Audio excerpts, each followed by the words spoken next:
Your Creative Push, episode 26. The main question was, am I special enough? Like, why do I think I'm allowed to do this?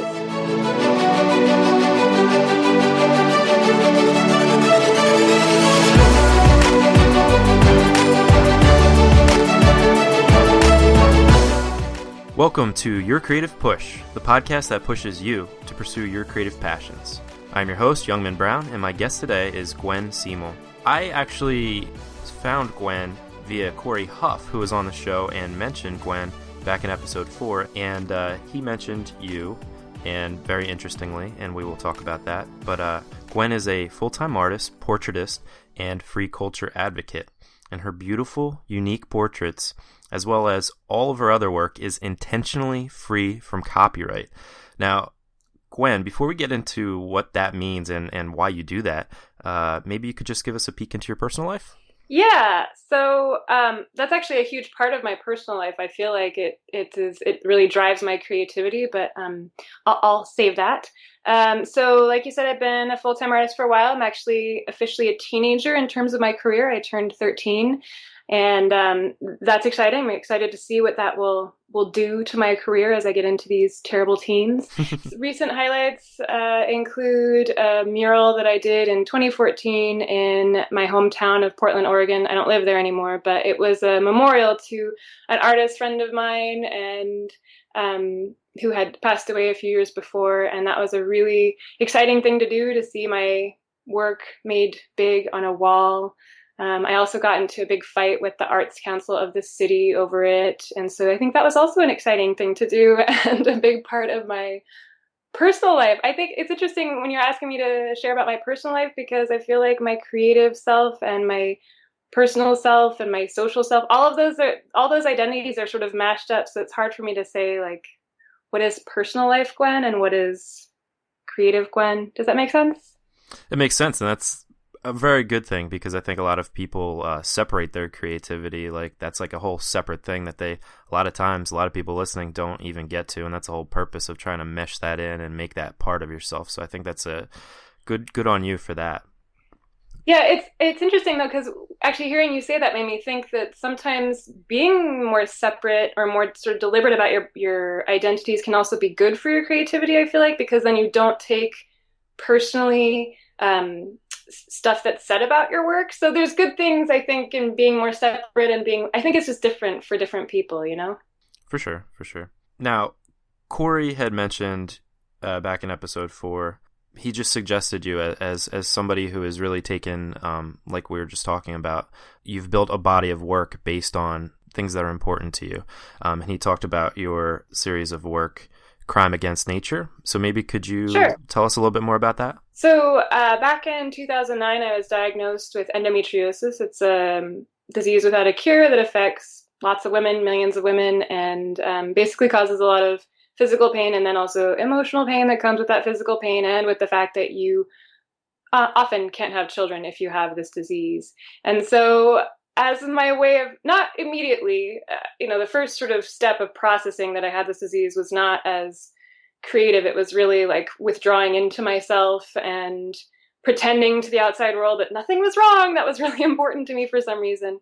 But then at some point I totally reversed, and it was like I was ready to come out as a woman who had this and to talk about these issues. And then eventually that sort of translated into wanting to make work about it, because I feel like when you have something big and bad and difficult happen in your life, you can do one of two things. Either you can completely cut it out of your studio, and for some artists, that's really what needs to happen. Like, they need to keep it away from that sacred space of their, creativity. But for other people, they need to process it. Like, they need to go through this stuff in this really sometimes dark way and then come out on the other side with something that they've sort of polished into something useful, ultimately, something that other people can connect with, and they can find their stories in it as well. And so that's what I did with Crime Against Nature. It was originally sort of my struggle with this idea about, I'm probably not going to be a mom, and what does that mean to me as a person.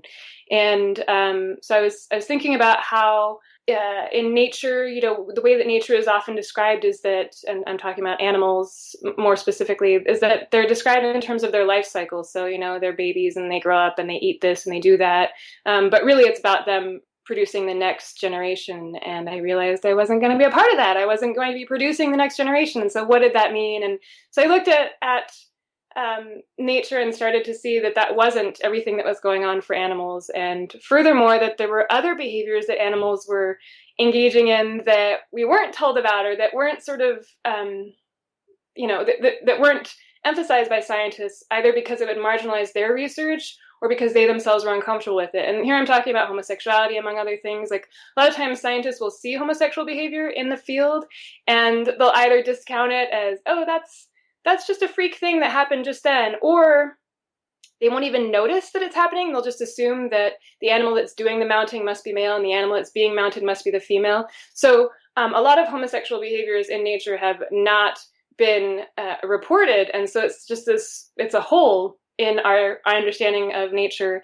And there are scientists, obviously, that are coming forward and are being like, hey, this is a problem, let's fix this. And that probably started in like 2003 or 6, when that really started to become something that scientists were talking about more. And so it was right before I started going through my stuff. And I realized that there's all of these behaviors, like not being a parent, whether by choice or because you can't, being gay, having open relationships, being a man who likes to dress very colorfully or wear makeup, being a woman who likes to work outside the home. Like, there's all these things that are not considered normal for that gender. And if you look to the natural world as sort of what is normal or natural for the genders, you start to see that there's lots of different things going on. So that was a really long answer to your question. No. But yeah, so it was my way of processing that stuff. Yeah, why is that humans seem to want to put everything in like a very human type explanation? Like, we're animals too. That's fascinating to me, that the way we do that. Yeah, actually, another book one of the books that I wanted to talk to you about later, I'm going to bring up right now because it just goes too well with this. It's called Zoobiquity, and I forget the author's names, but it's Zoobiquity, as in like zoology and ubiquity put together. And it's about how we can learn so much from animals about ourselves and about what we need as human animals. And so it's a good one. I highly recommend it. Cool. I will link that in the show notes. Now, crime against nature, is that also uncopyrighted? Yeah, all of those images are freely available, and the book itself, because it was a book, like it was sort of written like a children's book for kids or for adults, for the kid in all of us, and that is available completely online. You can read the whole thing on my site. You can also purchase PDFs or purchase a hard copy, but yeah, it is all available and available to be used in any way.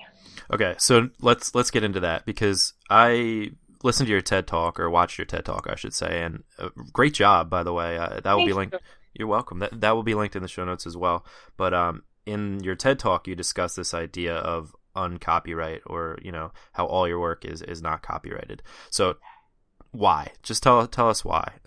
Well, okay, so this kind of goes back to, I'm not gonna repeat what I said in the TED Talk. I think it's its own thing. So this for me goes back to listening to your first episode, your episode 0 actually, where you say that you were looking through the internet trying to see if someone else had done this words and images thing. I don't remember if that's the title you were using, but yeah, words plus music. Words plus music, right? Mm-hmm. So you were sort of like searching the internet, scouring it to see if someone else had done it, so that you could be off the hook and you wouldn't have to do it. And I've had similar feelings like that over the years, not usually about art so much, but about self-expression. Like, I had this whole thing about how I should be dyeing my hair crazy colors because I love colorful things, and I have blonde hair, so I wouldn't even have to bleach it first. So it was like my responsibility in the world to have blue hair. and then it became a thing where everyone was doing it, and it was like, oh, good, because I'm really bad at upkeeping stuff like that. Like, I'm not into beauty regimens, and so it was like, a relief. Like, people are taking care of the blue hair thing. I can do something else.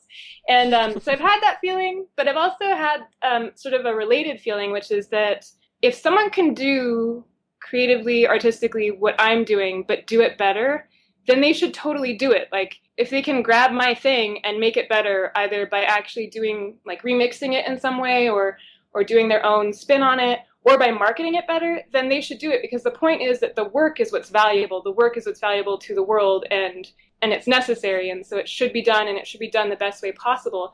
And then at the same time, I had this idea that no one could do it like I would do it. Like, I just had this really deep confidence in my own individuality. And that wasn't to say that I thought that I was the most, like, my individuality was so sparkling and so intense and so great that, whatever. It wasn't that. It was more like, no one can be me.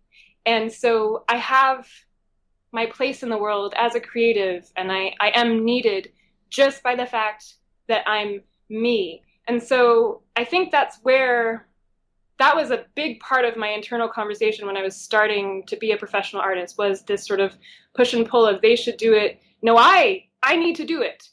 So I don't know if that's something that your listeners are experiencing, but that was where my uncopywriting sort of began.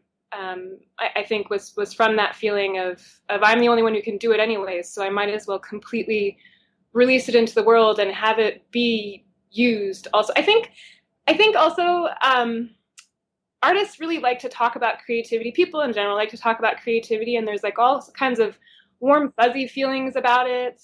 And like people like to share tips on how to be creative, and all of that is great. But when you're talking about creativity, you are also, just by the way that our society is set up, you are also talking about copyright, because creativity is essentially about taking elements from the world around you and from inside of you that, you've processed things from outside and brought them inside, and then, mixing that all up and making something of it. And copyright is all about making that remixing more difficult to do by putting up permission walls. And so when you talk about creativity and you get all warm and fuzzy about it, you should really also be thinking about this copyright thing. And I know it's not the most popular thing to bring up amongst artists, especially when they're getting into their creative zone. They really don't like to think about it, but I do think it's important, because copyright does freeze creativity. I'm not sure if you've ever experienced it, but maybe with your words and music thing, I don't know, did you ever think like maybe the musicians wouldn't like what I did? I think you maybe mentioned that. So yeah. I don't know if that was part of what stopped you at all, but there was a lot of things that went into stopping me, and that was certainly one of them. And I reached out to, I've published 4, I'm about to publish my 5th, but only one of the artists got back to me and was like, hey, cool, nice job. That was it. But the other ones are too popular, really. But so that was like one of my biggest fears, and it was never to make money off of it. And I think that was the biggest thing, because those artists, when you put them on YouTube, there's they schedule advertising for it. So YouTube recognizes the song, and then an advertisement pops up, and then they get the money for it. Right. So after I saw that, I was like okay with it. But it's a huge fear, because basically I'm taking somebody's song and using it as a canvas to write my story, basically. What right do I have to do that? But at the same time, it's like, wow, look at how much I was inspired by this song, and look at what I think about when I hear this song. Like you said, it's like remixing, but I don't know, it's like something you kind of have to get over, I think. And just hope that it's okay, or reach out to the artist and make sure it's okay. But yeah, going along with what you're saying about how you're feeling like you have to have pink hair, or you have to have purple hair, or you have to do this thing, I totally agree with that. I think that when you get this creative impulse in your head, it's like a mandate from the universe that you have to do that, and until you do it, you're always going to have that stuck in your head, and you are the only one who can do that, so you have to do that. So I think that this fear of being an imposter, the imposter syndrome, that can really stop you in your tracks, because there's so many people in the world. Of course somebody's going to do something similar, but it's up to you to put your spin on it, your remix on it. Yeah, and just to recognize that even if your individuality isn't the most, I don't know, recognized or the most whatever, it is still yours, and it is just you. You are the only you, and to really value that, I think that's what helped me anyway. Mm-hmm. What are some other things that have been your resistance or held you back? Well, I think that the main thing when I was starting out, if I think back 13 years ago, what the main question was, am I special enough? Like, why do I think I'm allowed to do this? And for me, the way around it was to turn that outwards by focusing on portraiture right at the beginning, especially for the first, like, what is it? I don't know, 7 or 8 or 10 years even of my career. Mm-hmm. So making other people special, I could then be okay with saying, yeah, I'm special enough to be an artist because I'm an artist who makes other people special, or recognizes their specialness by making a painting all about them. So for me, it was just this process of bringing other people into my artistic space. And I don't know if I recognized it at the beginning, but I think that that's a huge part of being a creative, is to actually show your work and get it out there and build a community around your work. I don't think I recognized it until a few years later when I met my partner, and he did it purposefully. He was trying to quit eating refined sugars, like just cut out sweets and stuff like that. And Tough job. yeah, and the way he went about it was to start a blog and connect with people who were trying to do it as well, and he started to feel responsible towards them. Like, if he was tempted, he'd think like, no, my community would be so disappointed if I did it. Like, we're doing this together, sort of that sort of a feel. And so when I saw him do that, I realized, oh yeah, that's the same way that I've gone about my career. Like, whenever I'm feeling low, or like dumb, like my art is stupid, why am I even doing this? I remember that I have this whole community that is supportive of me and of what I'm doing, and that brings me back. And that's what we're trying to do here too. And that's what the reason I started this is because I am lazy. I have lazy tendencies. I have fearful tendencies. So it's all about kind of like putting that out there and seeing who kind of latches on. And we're going to be creating a Facebook group too. So details about that to come for everybody to come together here. Nice. Yeah, I think we're getting into something that I don't know if this tip is going to be useful for your audience in particular, but this is something that really helps me. I think like you may have noticed a pattern. I talk a lot in terms of like what's outside of me. Like, I paint portraits, those are other people, I'm talking about community. It's all outside of me. And I think that there's two different sort of creative modes. You can think of it in these two terms. There's self-expression and there's communication. So art can either be self-expression or communication, or obviously a combination. And I think there are strengths and weaknesses to being in either of those categories. So for the self-expressors, like the people who view art as simply expression of them, they have this total confidence in their voice, and there's something really marvelous about that. They just know, and this is them, and this is right, that people should look at this thing that they've made. At the same time, those people can get really angry if their work flops, and they can blame their audience, like, why isn't my public smart enough to understand my work? You don't get me. Exactly. And then for the communicators, like the people who focus more on the communication end of things, they're super respectful of their audience. Like, they do not want to waste their audience's time. So they're like listening to their audience, and they're really into that. Of course, the drawback of that is that they get too into listening to their audience, and then they like lose their voice because they're just paying attention to what people think of them. So I think that creatives should try to move, like, if they're feeling stuck, what I do is I move between those two different kinds of art making. I have tendencies towards being a communicator. I'm really into being aware of my audience and of not wasting their time and of giving them something of value. But sometimes I have to retreat into that self-expressor mode so that I can really honor my own voice, if that makes sense. And so moving between those, I think, is really useful. What's your best advice for moving between those for people who haven't? How do you kind of balance that? Well, for me, I think that because I am a communicator, because I'm into audience stuff, I do spend a lot of time marketing in various ways. And I view marketing as a creative act as well. So I don't want to say that it's some kind of a chore, because for the most part, it's not. I find ways that I turn it into a creative outlet. But sometimes I really just need to pull way back on that. Like, I'll make a bunch of videos for my blog, and then I'll just do, like, in a very cursory way, promote them so that I have a consistent marketing presence, but I'm not actually doing that in the studio. I'll do like a bunch of videos and then take a break from that and just work on paintings, if that makes sense. Yeah, so you batch, Yeah. basically. Yeah. Yeah, I think that's probably a healthy way to approach it, is to kind of like go full force at one thing and then go full force at another thing. It's tough to do sometimes though too, It especially is. if you have a like a drive to do one thing, or just a hatred to do another thing.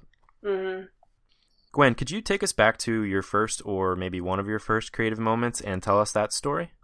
So I was probably 6, and my one brother who I grew up with, he was 9, and we had built a starship on it was like the fold out couch. We had pulled out the bed and we were using the pillows to construct this elaborate ship thing. I mean, it's elaborate in my mind now. It's probably pretty simple, but I was at one of the consoles that we created, and he was at the other, and he was flying the ship, obviously.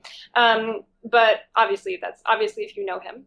And then I was at the other console, and I think I was like only half-heartedly into this game of the starship because I was drawing something. Like I was using a pillow as my table, so you can imagine there was not a lot of detail work in this drawing, but I was really into whatever I was scribbling. And at some point, my brother took a break from his starship driving, Driving, and piloting. I don't know. Yeah, and looked over at what I was doing, and he said to me, "Hey, that's not bad." And like most older siblings, he was pretty hard on me. He teased me a lot. So this compliment from one of my biggest critics was this huge moment for me. And I think it speaks to who I became as an artist, and that, this search for validation and this being okay with needing validation is a big part of who I am as an artist. And I think too few artists are okay with admitting that they need that validation, that that's a healthy part of being an artist, of being a person, that, we do things in the world and we like to hear back about them. We like response, we like feedback, and that it's okay to like that. And I think that was my first taste of it that I remember anyway, and I've been looking for it again ever since. You haven't gotten it since then? No, I've been continually looking for it. I get it, and then I want more and more. What's funny is that sometimes all it takes is just one as well. Like, all you need, especially from somebody close to you or whatever, but like sometimes it's hard to find that one person that gets it, that's just like there with you, kind of. When I made my first Words Plus Music video, that was my sister as well, so I have that bond with you as well. Right. If you're doing something, there's at least one person out there that's gonna get it. Yeah, just having that connection, even with one person, like you said. And I think that goes back to my love of portraiture too, because I know for a fact that someone will care about the painting. They may hate it, or they may love it, but that person who's being portrayed is going to have a reaction, and that is special. So what is that like? What is that like to make something for somebody that is of them, like literally of them? And what's it like to give it to them? Like, is that like a weird process? Is that like a scary process? Totally nerve-wracking, and not always like it. I'm not going to pretend, I've been doing this for 13 years, and I don't always get it so perfectly right where the person is so ecstatic about it. I mean, it's a difficult process, and I think part of why I love portraiture still and always is actually, though, that sense of invisibility that you get as an artist. Like, it's not all about you. You get to have this thing. You've made this thing for the world, or for one person in their circle, and it gets to be about them. So although it's scary to give it to them and to have them react to it, afterwards it becomes a part of their world in a way that another artwork might not, because that other artwork is about something different. But because it's about a person, their entire circle doesn't even really see the artist as much as they see the person portrayed. And so that makes it a little bit less scary in some ways also. Yeah, that's an interesting thing to tap into. And you talked about this in your TED Talk too, that you're kind of doing the work for the art, like that it's not about you making it. It's about, you made it, but it's theirs, but it's everybody else's too. Mm-hmm. I don't know. How do you get past that? Like, how do you throw your artwork into like a bird, and like kind of give it to the world? How do you do that? I don't know. I think it's a question of maybe making enough of it as well helps you to start to let go of it. Once you know that it's not just the one thing that you've made, this is going to be the only thing you've ever made, but once you know that you can make lots of the things and it's not over after the one, maybe that helps also with the letting go process. Yeah, like abundance. Yeah. And you know what that means when you start to hear that music. That means that's the end of part 1 of my conversation with Gwenn Seemel. And it's time for you to go do some work. We have plenty more left of the conversation with Gwenn. Really interesting stuff about, not copywriting her work, and about what happens when you get what she calls the stupids, where nothing you do kind of seems right, and how she kind of handles that. And also we grant you permission to kind of fall in love with your work, to spend the time to really appreciate what you just accomplished. So all that is tomorrow, but for today, go and do some work, and we'll be here for you tomorrow if you need the push again. Thanks for listening and subscribing, and we will catch you tomorrow.